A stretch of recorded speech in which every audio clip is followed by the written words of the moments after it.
de cor. Som, testando.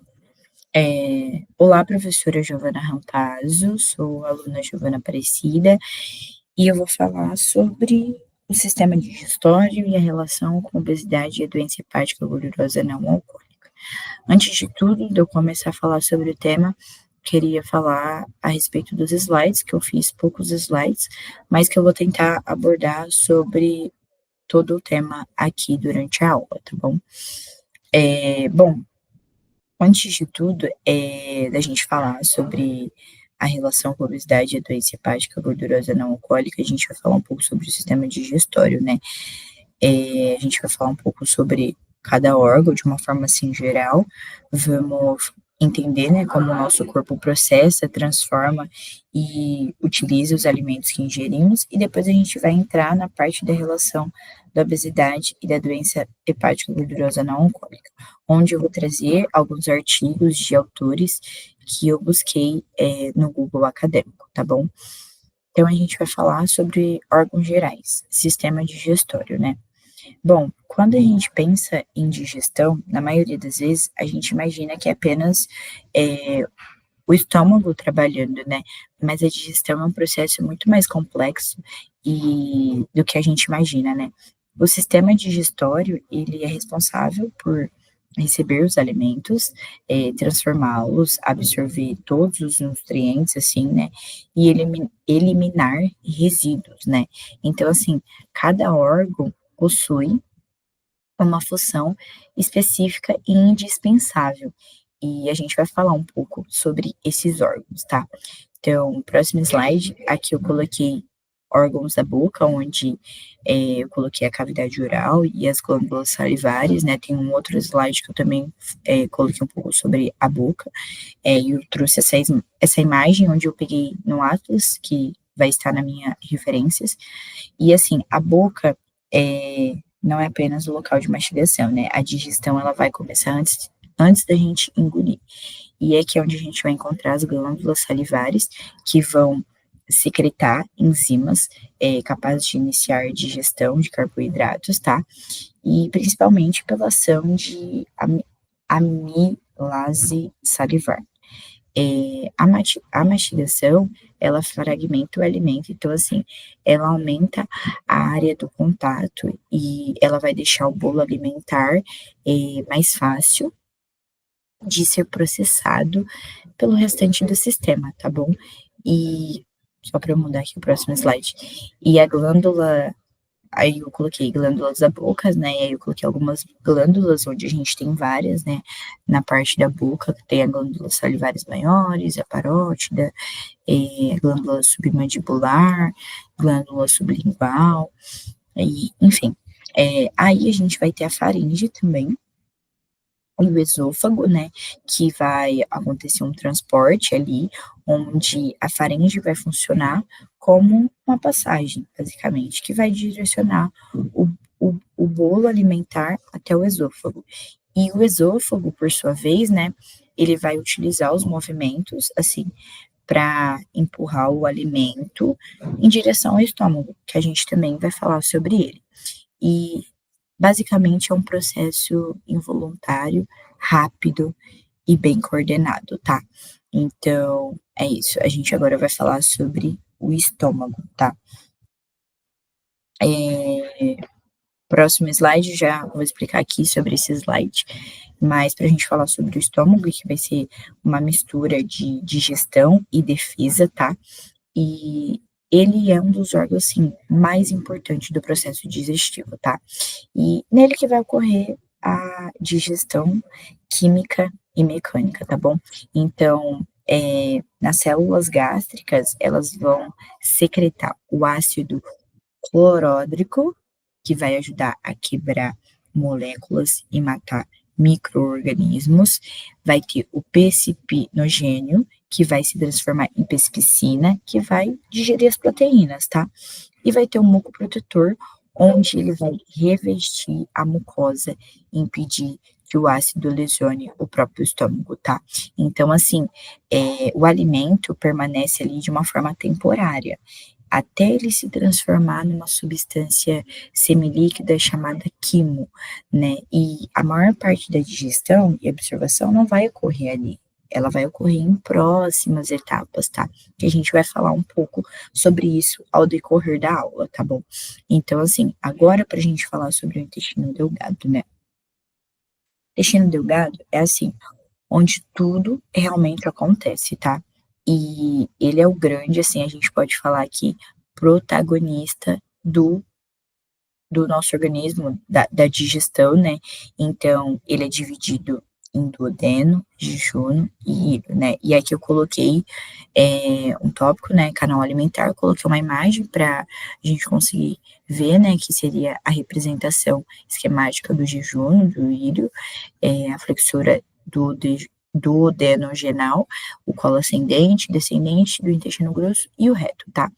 Então assim, eh o intestino delgado, como eu disse, ele vai ser dividido em duodeno, jejunum e íleo, né, e ele vai receber o quimo, que eu falei um pouco atrás, que vai vir do estômago, então, assim, vai passar a agir como uma enzima vinda do pâncreas, e a bile do fígado e os sucos intestinais, tá. Então, assim, vai ser aqui que vai ocorrer a maior parte da absorção dos nutrientes, tá. A glicose, aminoácido, ácido graxo, vitaminas e minerais que vão passar para a corrente sanguínea, tá bom. É também no intestino delgado que a gente vai ver uma atuação, assim, do fígado, tá, por meio da bile, onde ele vai emulsificar gorduras, tá, e vai permitir a sua digestão adequada, tá bom. E depois a gente vai ter, depois do intestino delgado, é claro, a gente vai ter o intestino grosso, onde ele vai fazer a absorção final ali, ó, e ele vai formar as fezes, tá bom. E vai ser no intestino grosso que vai ocorrer a absorção de água, dos sais minerais também, as vitaminas produzidas pelas bactérias, e a microbiota intestinal, tá bom. E vai ser nele, como eu disse, que vai formar as fezes que depois vão ser eliminadas ali pelo nosso corpo, pelo nosso organismo, tá. Então, assim, a microbiota, ela tem um papel bem importante, porque ela atua também na saúde metabólica, e hepática, sendo, assim, reconhecida como uma peça fundamental, né, ali no desenvolvimento, no caso da doença hepática gordurosa não metabólica. Então, assim, ela vai ser a peça chave para desenvolver essa doença, tá bom. Então, é isso que vai acontecer, segundo um dos autores dos artigos que eu trouxe, que é o Queiroz, tá. Aí agora a gente vai falar sobre o pâncreas, onde vai ser a produção de enzimas e hormônios, e nele vai ter função dupla, ele vai ter 2 funções, né. Ele vai produzir enzimas digestivas, ele também vai regular o metabolismo, por meio de hormônios, né, que vai ser a insulina e o glucagon, né. E assim, a insulina, ela é extremamente importante, por quê? Porque ela vai permitir a entrada da glicose nas células, tá. Então assim, quando há uma resistência à insulina, condição comum na obesidade, o pâncreas vai sofrer uma sobrecarga, tá. E o fígado, ele vai ser afetado, ele vai ser, assim, diretamente muito afetado, tá bom. E aí depois a gente vai ter a vesícula biliar, né, aonde vai ter o armazenamento da bile, tá, e ela vai armazenar e concentrar a bile, que vai ser produzida pelo fígado, liberando para auxiliar na digestão, né, das gorduras quando a gente ingerir alimentos lipídios, tá bom. E por fim, de todos os órgãos que eu trouxe aqui, a gente vai chegar no órgão que é o centro do metabolismo do nosso corpo, que é o fígado, tá. Então, aqui eu trouxe, a face visceral do fígado, né, aí a gente tem essa imagem que seria a face visceral do fígado, e aqui eu coloquei o que é que a gente pode estar encontrando nessa parte, que seriam os lobos direito e esquerdo, né, o ligamento redondo do fígado, a veia cava inferior, Aí tem a vesícula biliar, que eu coloquei no slide, né, a via porta, a artéria hepática e o ducto colédoco, tá? E aí a gente vai falar sobre o fígado agora, antes da gente passar para falar a respeito da obesidade e da nossa doença, que é a doença hepática gordurosa não alcoólica, tá bom? Então vamos lá. Em relação ao fígado, ele é o ponto, assim, mais importante para a gente agora tratar em relação ao nosso tema, né? Ele é um órgão extremamente complexo. Por quê? Que ele é essencial para o metabolismo, tá? E segundo um dos autores do artigo que eu busquei, né, o Queiroz, ele fala que o fígado desempenha, assim, muitas funções, tipo, muitas funções mesmo. E aí eu vou citar aqui, né, algumas dessas funções que seriam o quê? Metabolizar carboidratos, lipídios e proteínas. Dentro dessas funções também tem transformar a glicose em glicogênio, né? A gente também tem oxidar ácidos graxos. A gente tem também a função que ele exerce, né? Que é produzir a bile. Que mais que a gente tem? Sintetizar proteínas plasmáticas, tá? É, e muitas outras funções também, tem é, armazenamento de vitaminas e minerais, tá bom? Filtrar substâncias e muitas outras funções que ele exerce, tá?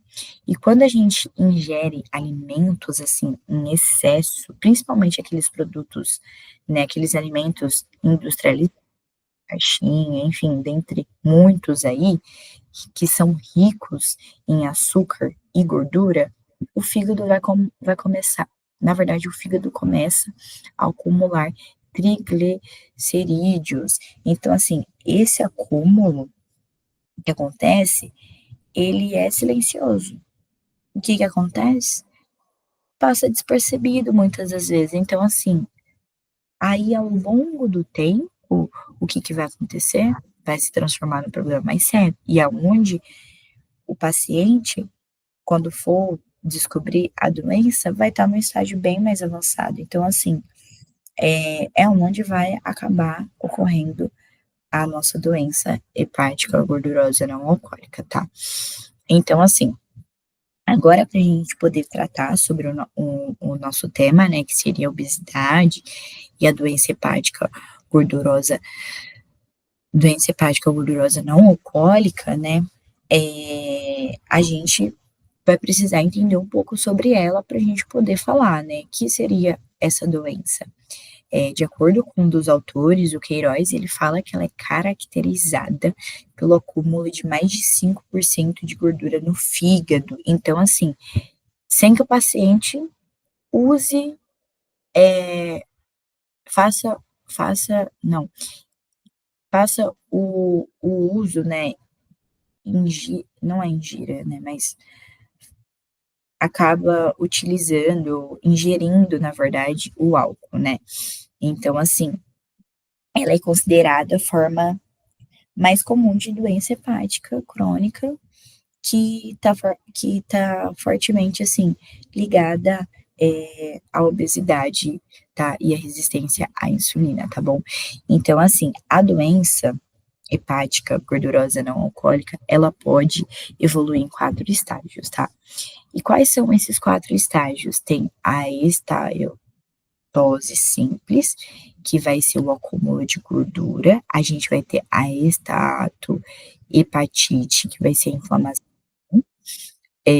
a gente vai ter a fibrose, que vai ser a cicatrização, e a gente vai ter a cirrose, que vai ser a perda da função hepática, tá bom? E o que que acontece? A progressão da doença, ela é silenciosa, então, assim, muitas das vezes o paciente só vai descobrir quando ela estiver num estágio muito avançado, como eu disse lá atrás. Então, assim, é algo que quando ele for descobrir, poxa, ela já vai ter, assim, ó, avançado muito, entendeu? E por que que a obesidade é o maior fator de risco? Porque quando há excesso de gordura corporal, especialmente a gordura, assim, abdominal, né, ocorre um aumento de ácidos graxos livres no sangue. E o que que acontece? Esses ácidos, eles vão chegar lá no fígado em grande quantidade, tá? E o órgão não vai conseguir processar adequadamente. E o que que vai acontecer?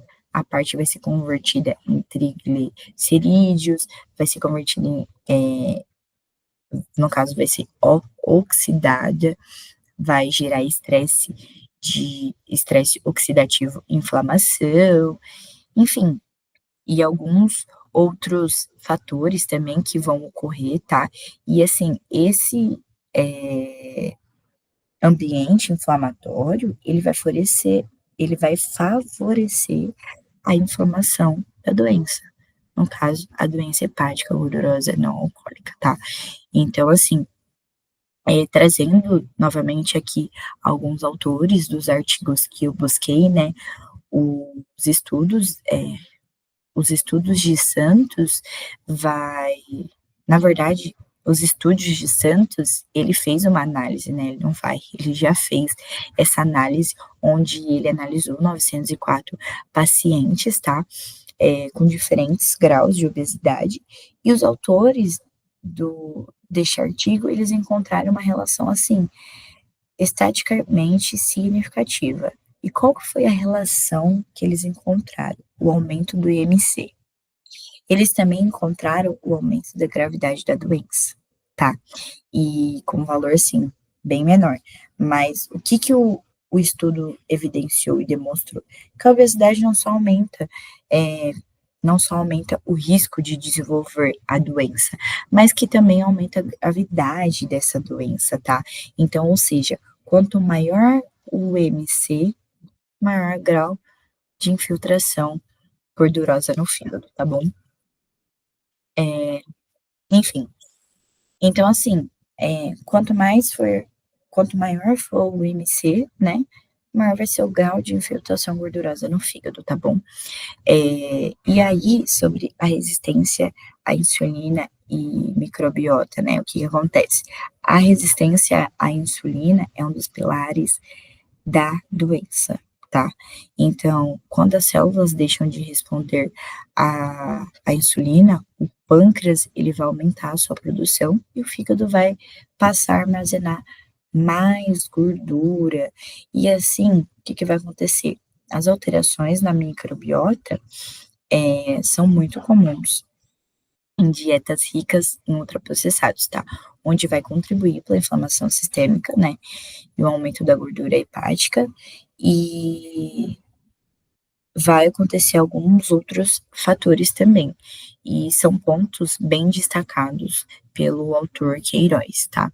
Então, assim, para a gente falar agora um pouco mais sobre a questão da aptidão física e a progressão da doença, né, a obesidade vai ser outro fator, assim, importante, que vai agravar a doença, né.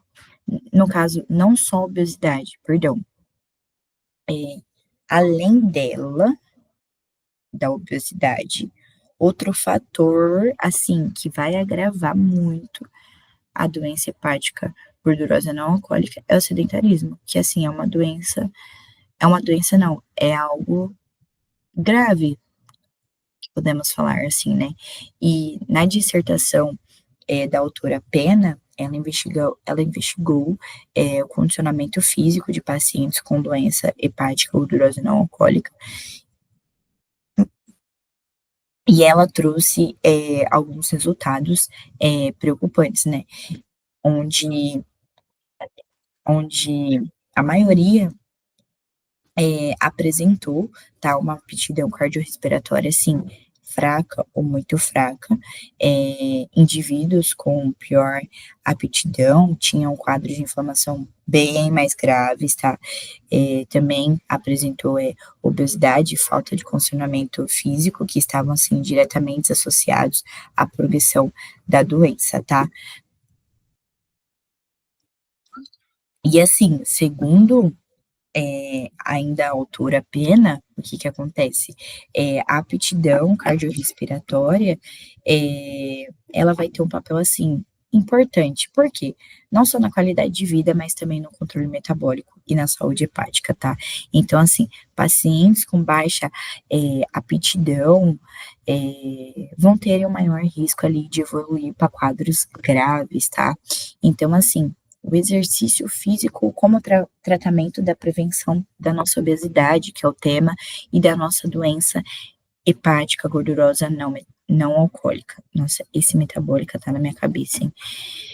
Bom, vários estudos dos artigos, na verdade, dentro dos artigos que eu busquei, estudos mostraram que, assim, o exercício físico é uma das melhores intervenções para tratar a doença hepática gordurosa não alcoólica, tá?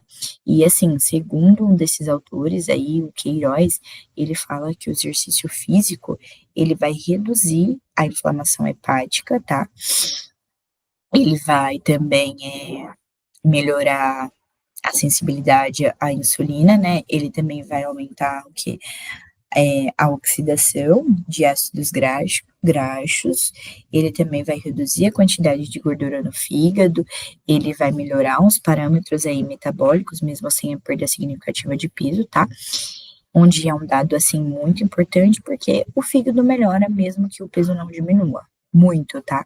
Então, assim, a explicação que a gente pode trazer aqui é que o exercício melhora diretamente vias metabólicas no fígado e reduz a lipotoxicidade. Então, assim, a autora Pena, ela reforça em seu artigo que o condicionamento cardiorrespiratório é um fator protetor, porque os exercícios aeróbicos combinados, assim, com a musculação, eles são altamente eficientes. Para quê? Para reduzir a gordura hepática. Então, assim, a gente pode concluir com isso, né, e ver que ela, em seu artigo, reforça o quão é um fator protetor, né, e com esses exercícios combinados com a musculação, vão ajudar a reduzir a gordura hepática, né. Então, a gente pode aqui trazer, né, pro final da nossa aula e para finalizar o tema da nossa aula, né, uma conclusão sobre o sistema digestório, a obesidade e a doença hepática gordurosa não alcoólica, né, e o que que acontece? O sistema digestório, ele é extremamente complexo, e ele depende da integração entre vários órgãos, tá? E o fígado, que foi, assim, um órgão onde eu falei que é muito importante e, né, o órgão, assim, onde é mais afetado quando a gente acaba ingerindo, esses alimentos, ainda mais os industrializados, ele é o órgão mais afetado, ele é o centro do metabolismo, e ele sofre diariamente com esses excessos alimentares, tá. Então, assim, a obesidade também, como o autor Santos, pontua no seu artigo, é o principal fator modificável para a doença hepática gordurosa não alcoólica, tá. E a aptidão física, segundo a autora Pena, né, em seu artigo, ela vai influenciar diretamente a progressão da doença, tá bom? E, por fim, o nosso autor Queiroz, né, dos 3 artigos que eu trouxe em seu artigo, juntamente com a Pena no seu artigo também, eles eles falam que, querendo ou não, o exercício físico, querendo ou não, o exercício físico é uma das melhores ferramentas para prevenir essa doença, tá, para prevenir e poder tratá-la. Então, assim, e eu acredito que, tipo, não só para tratar essa doença, mas para tratar muitas outras coisas, para poder combater o sedentarismo, para poder, ajudar na obesidade. Então, assim, eles concluem que o exercício físico é uma das melhores ferramentas, tá.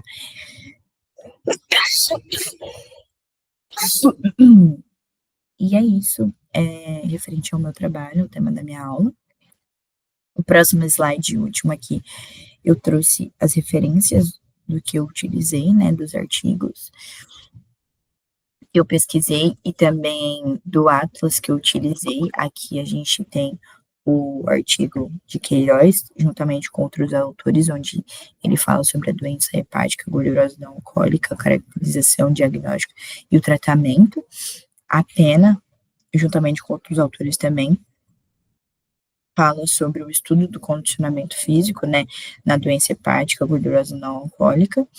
E por último, o atlas, onde eu utilizei para extrair as imagens e também para poder ler e entender um pouco mais sobre o sistema digestório e trazer aqui para a aula de hoje para poder estar explicando aqui para você, tá bom, professora? Desde já, muito obrigada. Acredito que na verdade, eu não tenha adquirido o tempo desejado, mas foi o que eu consegui poder fazer e trazer aqui para a senhora, e é isso, a minha aula referente ao meu tema que eu escolhi lá na atividade, tá bom? Então eu finalizo aqui, o tema do sistema digestório, pra gente finalizar, e a relação com a obesidade e a doença hepática gordurosa não alcoólica, tá? Por Giovana Aparecida, do período matutino, tá bom? Muito obrigada, e é isso.